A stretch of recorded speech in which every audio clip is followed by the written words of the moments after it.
Subscribe करे खातिर लाल button दबाई और भोजपुरी के ताजा अपडेट पहले पावे खातिर घंटी वाला बटन दबाई। छपरा जिला भोजपुरी पर रउआ लोग के बहुत बहुत स्वागत बा। जी हाँ, बहुत बड़ खबर आ रहल बटे। रउआ लोग के बता दी कि खेसारी लाल यादव के बीते दिन मिलल बटे दादा साहब फाल्के पुरस्कार। तब पूरा भोजपुरी इंडस्ट्रीज खुश बा।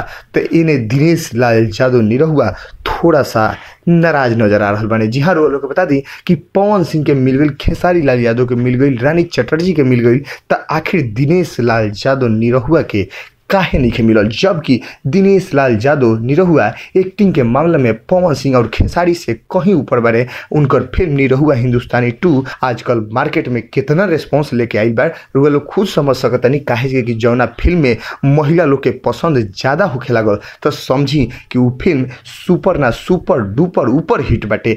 ऐसे फिल्म के हीरो बारे दिनेश लाल यादव निरहुआ और आम्रपाली दुबे के साथ नवोदित संचिता बनर्जी भी जब ये फिल्म में इतना बढ़िया किरदार कैले बड़ी तो बढ़िया एक्टिंग के अवार्ड अगर मिले के चाहिए तो दिनेश लाल यादव के भी मिलल जा सकते। लेकिन इनकरा के छोड़ के दूगो सुपरस्टार लोग के मिलल बाटे तो थोड़ा चिंता के तो विषय बाटे कि आखिर दिनेश लाल यादव ऐसा बढ़िया निरहुआ ऐसा बढ़िया एक्टर के अवार्ड ना मिलल दादा साहब फाल्के पुरस्कार। तो अब रउआ लोग बताएं कि का सही भइल बा कि का गलत भइल बाटे। अब रउआ लोग कमेंट के माध्यम से रउआ लोग बता सकतनी कि आखिर दिनेश लाल यादव निरहुआ के अवार्ड नहीं मिलल तो ओकरा पीछे का कारण हो सकता। मिलल बाटे नहीं मिलल तो सही भइल बा कि गलत। रउआ लोग के राय हमनी के जानल चाहसन कमेंट के माध्यम से रउआ लोग कमेंट कर सकतनी।